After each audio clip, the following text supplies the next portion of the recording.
Avatar Meher Baba Ki Jai. We resume the reading of Lord Meher, the biography of the Avatar of the Age, Meher Baba, Volume 1 by Bhav Kalchuri. We are starting today from page 12, Roman 12.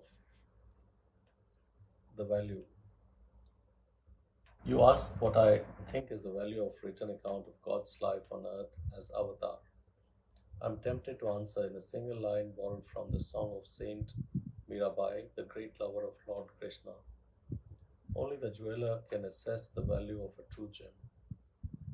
So it is not my opinion of its value which matters, but my awareness of the inordinate good fortune of our times that a comprehensive record of God's life story in this Advent is being made available for the world. For the few who are already awakened to His love, and for many yet to rise in the tidal waves reaching out towards His light and truth.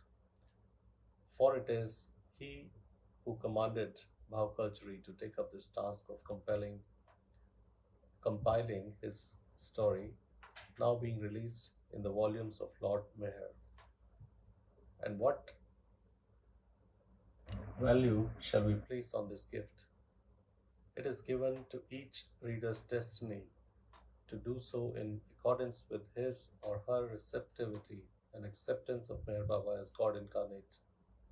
For me, it is but one of the countless proofs of Avatar Meher Baba's love for his followers of now and of future. Jai Baba, Mani S. Irani, September 1994.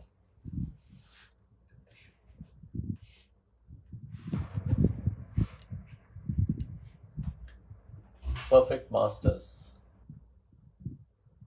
The great thieves in the world, we are five living, perfect masters of their time. They often steal the hearts of people, and periodically they also steal me and bring me down amongst you. Again and again, I must become what I am, and each time is due to five perfect masters. Wherever I may incarnate, Persia, India, Nepal, Israel, or Arabia, at whatever time, it will always be due to those five.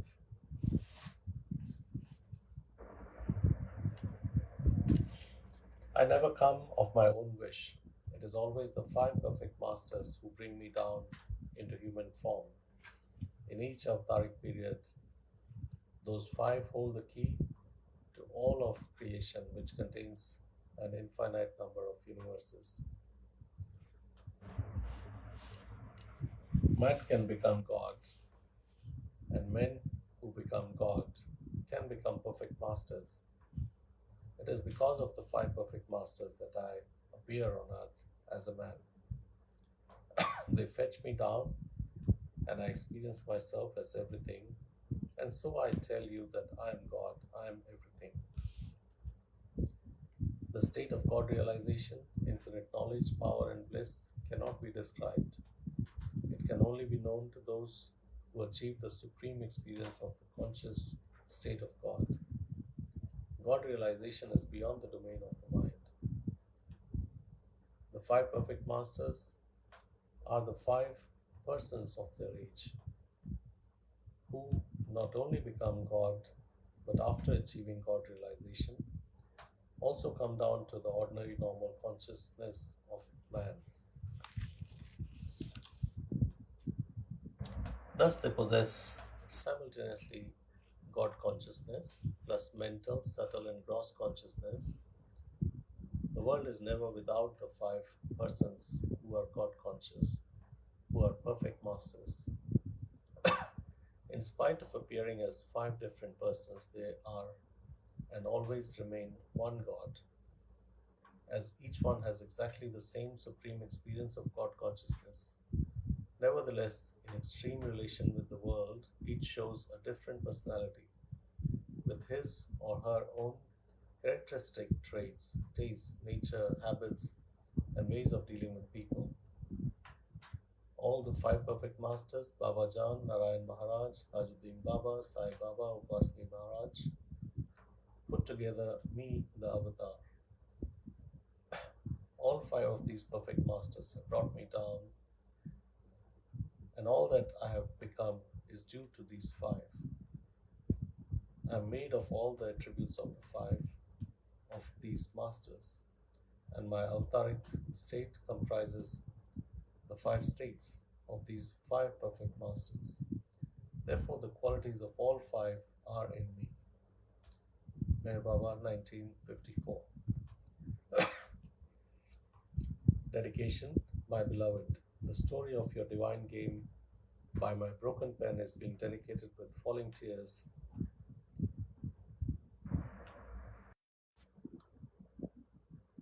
as lovely flowers of faith to your sweet smile. What can he who has everything be given? He lacks nothing. But is not nothing also included in perfection? Everything is dedicated. If I can forsake my pleasure for his, if I cannot, then nothing is.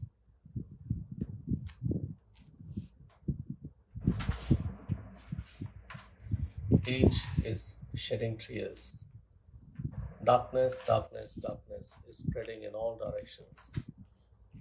In the moments of epoch, on as in as the 19th century draws to a close, darkness is driving the forces of light away. Every individual mind is becoming rigidly fixed and its conceited ego lofty. The mind is awake, and in its awakening, the heart is asleep. What a decline has taken place! What a pitiable condition age is in! What suffering has darkness perpetrated! The evolution of consciousness has come to a standstill. For it to progress now it's impossible without the intervention of the avatar. In this condition, age is weeping at its tragic plight. Our age is overcome with grief and confusion, continuously calling out to God. It laments its misfortunes. The tears of age beseech God to save the world. The light of our eyes is fading in the approaching darkness of doom. Groping in the black night of man's ignorance, it is weeping in sheer helplessness and exhaustion. Imprisoned in its desperation, age has forgotten that whenever its tears have flowed, they have also been wiped away. The blind always have the ancient one's staff, the lame, his shoulder. Has not every age been promised by the ancient one that whenever darkness dispels light, he will take form again to wipe dry the tears of man? But how can age remember this when it is blinded by clouds of darkness, when it is enfeebled and disconsolate, disconsolate? If age remembered the ancient one's assurance, it would have the strength to bear the burden. But at the time, its suffering is too enormous, its trials and hardship torture. Age can bear no more. Yet the turmoil of this age is not hidden from God. It is His game in the eternal triumph, being only its own defeat. The mystery is that it is light's knowledge's play to let single ray of light, to let darkness or ignorance believe itself the victor. What is this darkness before the effulgence when a single ray of light can absorb even the deepest darkness? But We are distraught and disheartened. Our patience is spent. Age is bitterly sobbing its anguish. How can we implore God to come to our aid? The voice of age is too weak. Our mind is limited and has no awareness of the boundless workings of the universe. Divine authority rests solely with the five perfect masters of age. Only they can help. Only they can bring God Himself into human form. Alas, our age is so tragic. How long will we, copious? Oh, Alas, our age is so tragic. How long will our copious tears continue? Will we remember the ancient promise? This world is about to die, its breath is choking.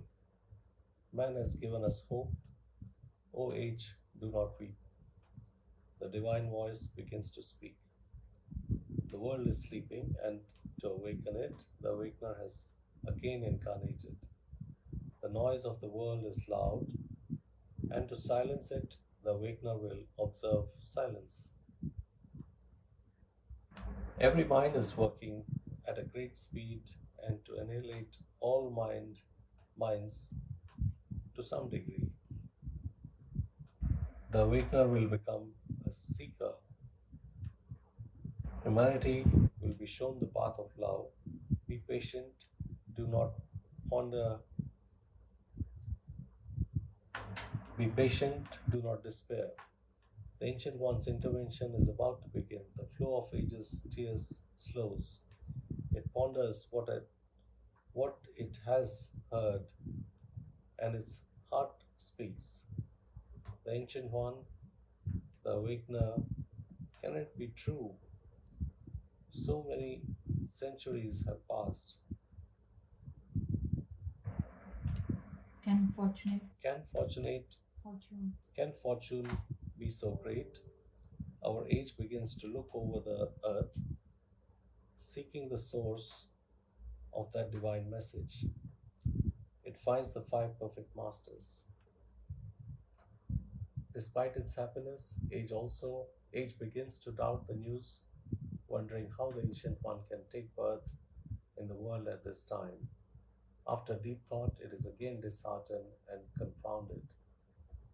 But it hears the voice again. It hears the voice calling out once again, O age, have no doubts, he is here. Seeing your tears, the five perfect masters brought the formless into the form again. The five perfect masters have drawn a veil over the awakener's eyes, but it will be lifted at the destined hour. Then his work and suffering will begin once more, and the wine of love will flow from his glance. Age is convinced. Radiant. Radiant joy and hope flood its heart. O God, how merciful you are, how fortunate we are. Our Savior, our Redeemer has come at last. How we long to see him. Age turns towards the five perfect masters and the dervish from Iran, and this is what it sees.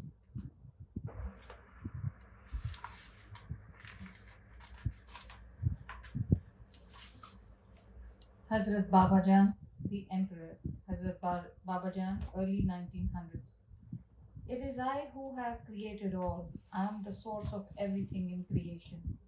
Upon hearing these ecstatic declarations, an angry mob of fanatic Baluchi soldiers buried the old woman alive.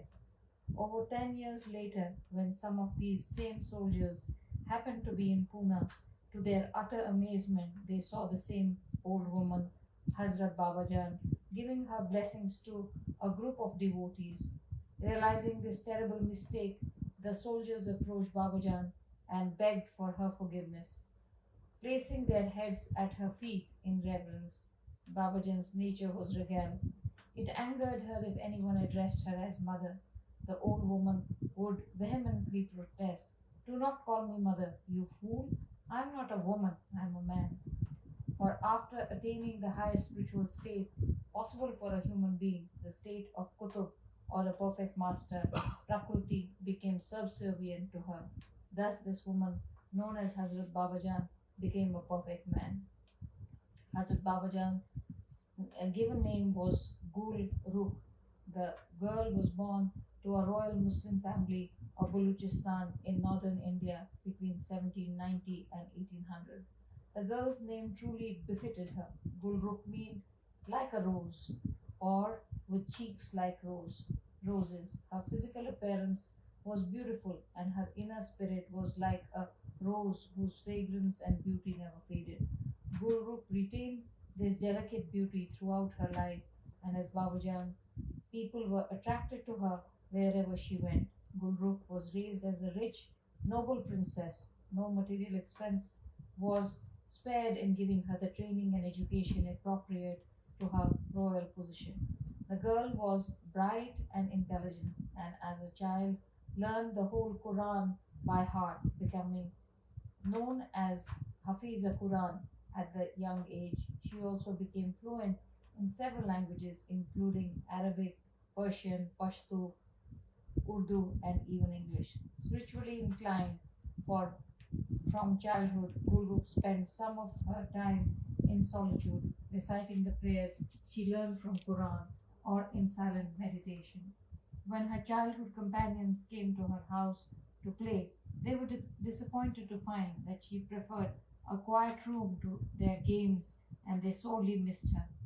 As the girl grew into a young woman, her spiritual inclinations increased, and Gulrukh spent more and more time alone. Her physical beauty also increased, and seeing her was such a pleasure that people remarked that Gulrukh's husband would be a lucky man indeed. When Gulrukh matured to a marriageable age, her parents broached the topic but was astonished at her staunch refusal to marry. For a Pathan princess to remain single was unheard of, especially one as lovely as she was. The young woman's parents then tried to force her into wedlock, not knowing she had already chosen her beloved God himself. The maiden had fallen in love with one who had captured her hearts long, long ago. No prince or handsome groom would take this one's place. Gulrukh's heart was intoxicated in divine rapture, and she wept in divine love to become united with her beloved. As the months passed, her parents became even more insistent, and made plans to celebrate her wedding on a certain date to a certain prince. Gulrukh was informed that she had no choice. All arrangements had been finalized. Although she loved her parents, their plans were unbearable to her. Her longing to find her true beloved overcame all obstacles and hardships, and she escaped from home and Baluchistan, never to be found by her parents. Gulrukh's journey to the northeast, first to Peshawar and then Rawalpindi. For a young maiden of 18 years to run away from home and travel across the mountainous region of India was an incredible undertaking. But beloved God was watching over her, so on the rough mountain roads she was neither recognized nor captured.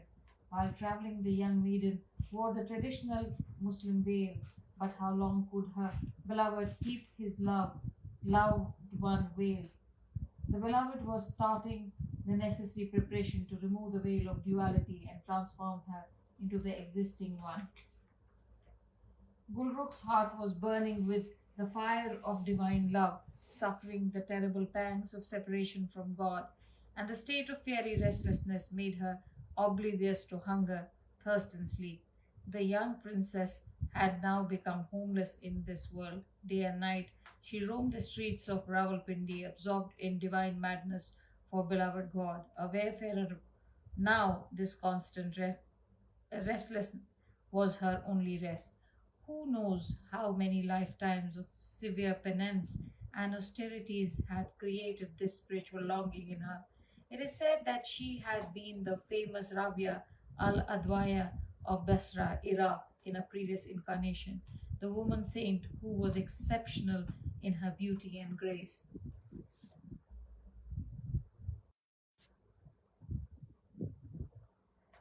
But Gulrukh was destined for what? For that which is greater than sainthood. People saw what appeared to be a mad woman wandering the streets and alley works, but her only wish was to gaze upon the beloved's face, and her heart would cry out, "Come, my beloved, to meet me. Come soon, or I shall die." Years passed like this, but Gulrukh's tears of longing never stopped. The divine madness had become a divine intoxication, which would always give her more tears. It was only after tears had broken her heart that Gulrukh met a Hindu Sadguru. His name is not recorded, whose destiny was to guide her perfectly. Under this Sadguru's guidance, guidance, she climbed a mountain in the wilderness and lived in a secluded cave. For a year and a half, she remained in the mountainous regions of what is now Pakistan, undergoing rigorous spiritual austerity. The Sadguru beckoned her to go. She then left this region and journeyed on foot into the Punjab of India. The flames of separation were now consuming Gulrukh, and her heart cried out, "Come, O beloved, come! I'm going, I'm gone, I cannot wait, except for the pink cheeks of Rose." The princess was unrecognizable after almost 20 years of austerity. Gulrukh was 37 years old when she was completely ready to die the final death. Not even a sanskaric speck of worldly attachment was left to prevent her from finally departing. The beloved too was anxiously waiting to embrace her, then to absorb her. In Multan, she met a Mohammedan Qutb known as Mullah Shah, whose divine grace made Gulrukh disappear forever, allowing the beloved to unite with her soul. Gulrukh died the final spiritual death. She became God realized, and nothing remained but God. Her soul cried out in all consuming bliss, "I alone am. There is no one besides me. I am God, Anal Haq." The illusion of the universe faded away before her eyes, and she became the creator. Time too disappeared, but Gulrukh was not destined to escape Prakriti, although she had temporarily lost all consciousness of the universe and herself. In her state of Mazubiyat, she was aware of being God conscious, but unconscious of creation and her body and mind. The goal Anil Haq had been achieved, but Prakriti knew that this woman who had become God conscious could not remain in this state of divine absorption indefinitely. This woman, now spiritually perfect, had to know and control illusion as illusion in order to play the supremely magnificent role for which she alone was destined, to summon the awakener to earth, to unveil the formlessness of God for India in her God realized state. Gulrukh, now in her late 30s, journeyed back to the northern regions, drawn again to Rawalpindi to her previous Hindu master. The Hindus called her a Brahmi Bhoot. She was aware of being God but was unconscious of herself and the external world. The goal had been achieved, but the master's consciousness to lead others to the goal was not perfected in her. In her perfect bliss, she alone existed. Gulrukh had become perfect, one with God, but no consciousness of illusory existence of Prakriti in infinite existence. The female Majub was God conscious but felt no sanskaric consciousness with a cosmic illusion. In this state of Majubiyat, there is no existence of duality or manyness. The diverse I or ego alone is. Gulrukh has become a perfect Majub of the seventh plane, God unto herself. She had no awareness that the whole creation was hidden like a shadow in the light of her child godhood. After several years, with the help of her Hindu master, Gulrukh regained consciousness of the universe of duality and was transformed into a perfect master. Along with her divine consciousness of the unlimited ocean of reality, she began seeing every drop as a drop and was empowered to turn each into the ocean itself. Upon becoming one of the five perfect masters on earth, she left Rawalpindi and embarked on several long journeys through the Middle Eastern countries, Syria, Lebanon, Iraq, and others. It is said that she traveled to Mecca disguised as a man by way of Afghanistan, Iran, Turkey, and doubling back into Arabia. At the Kaaba in Makkah, she offered the customary Mohammedan prayers 5 times a day, always sitting at one selected spot. While in Makkah, she would often gather food for the poor and personally nurse pilgrims who had fallen ill. She also spent long hours gathering fodder for abandoned cattle. From Mecca, Gulrukh journeyed to the tomb of Prophet Muhammad at Medina, where she again adopted the same routine, offering prayers and caring for her fellow pilgrims. Leaving Arabia, she wandered overland to Baghdad and from Iraq back to Punjab.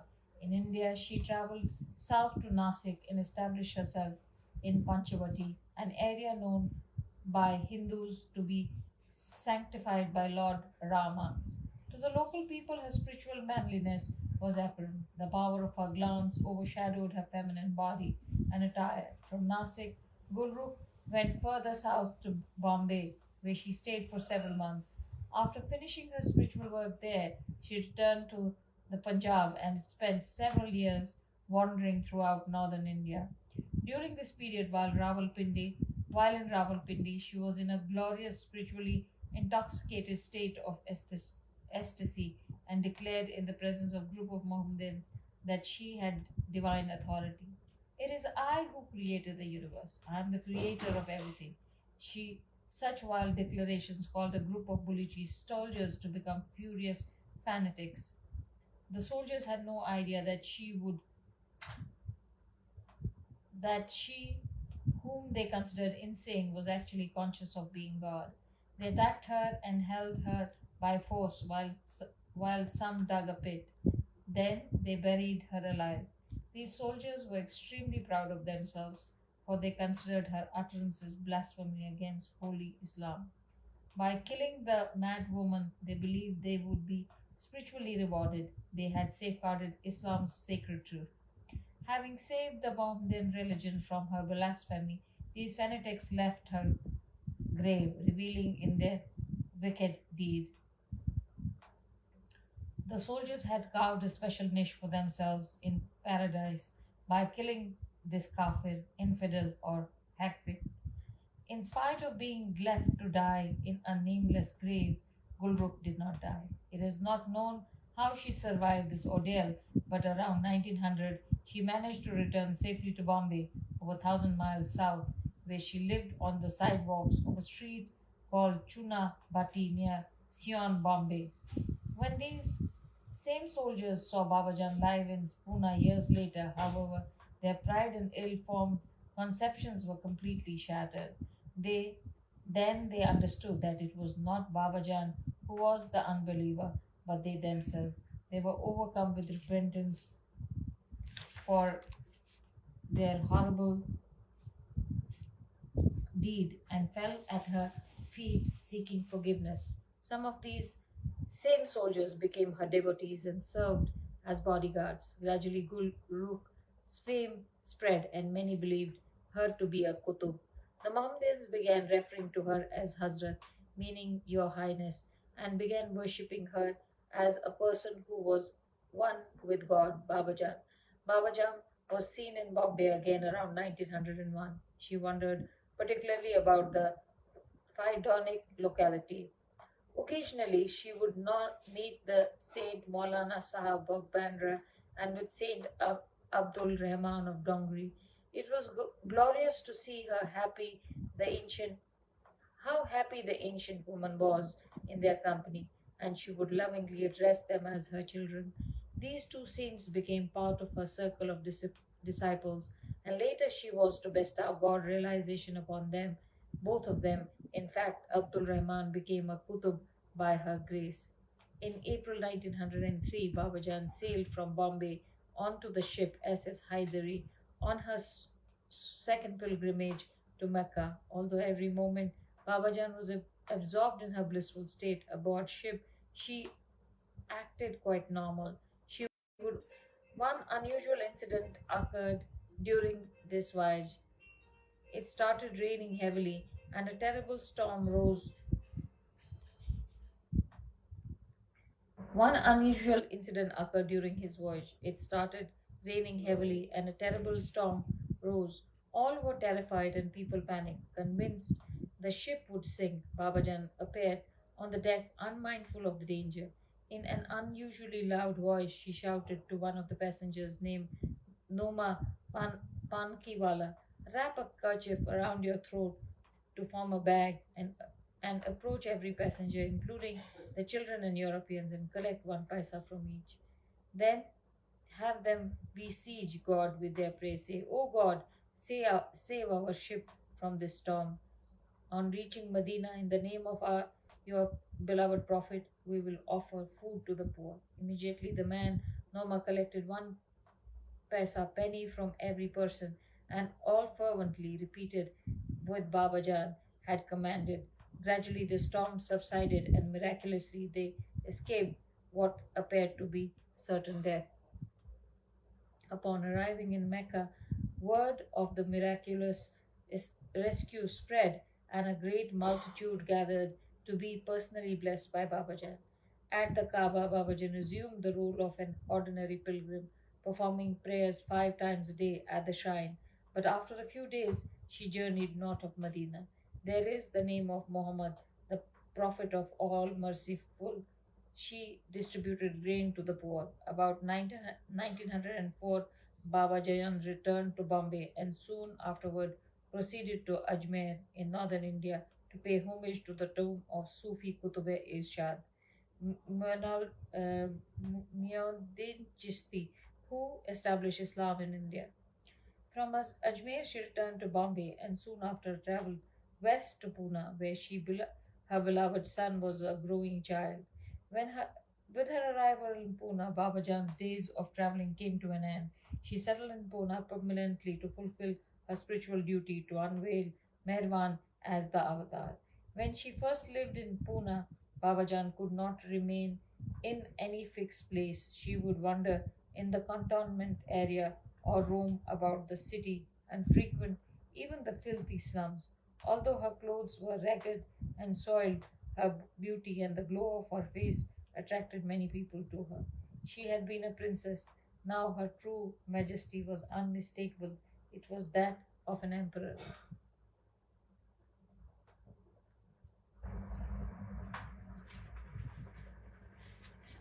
We are on page number 7 from Lord Meher, the biography of Avatar of the Age, Meher Baba, Volume 1, written by Bahu Kalchari, and we will resume from page number 8 tomorrow. Avatar Meher Baba ki jai. Avatar Meher Baba ki jai. Avatar Meher Baba ki jai.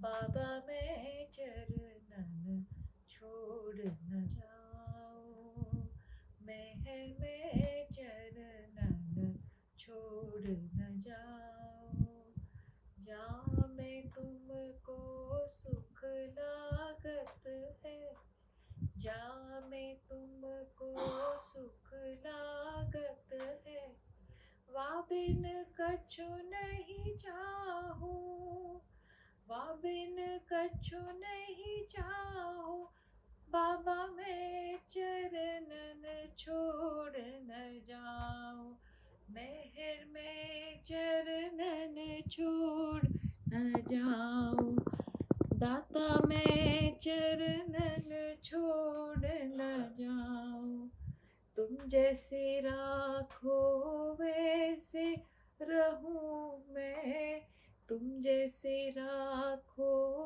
वैसे रहूं मैं, तुम बिन नाही चाहूं कछु मैं, बाबा बाबा रटू निरंतर, बाबा बाबा रटू निरंतर, तुम पर वारी वारी जाओ, बाबा मैं चरणन छोड़ न जाऊं, दाता मैं चरणन छोड़ न जाऊं, मेहर में चरणन छोड़ न जाऊं। अवतार मेहर बाबा की जय।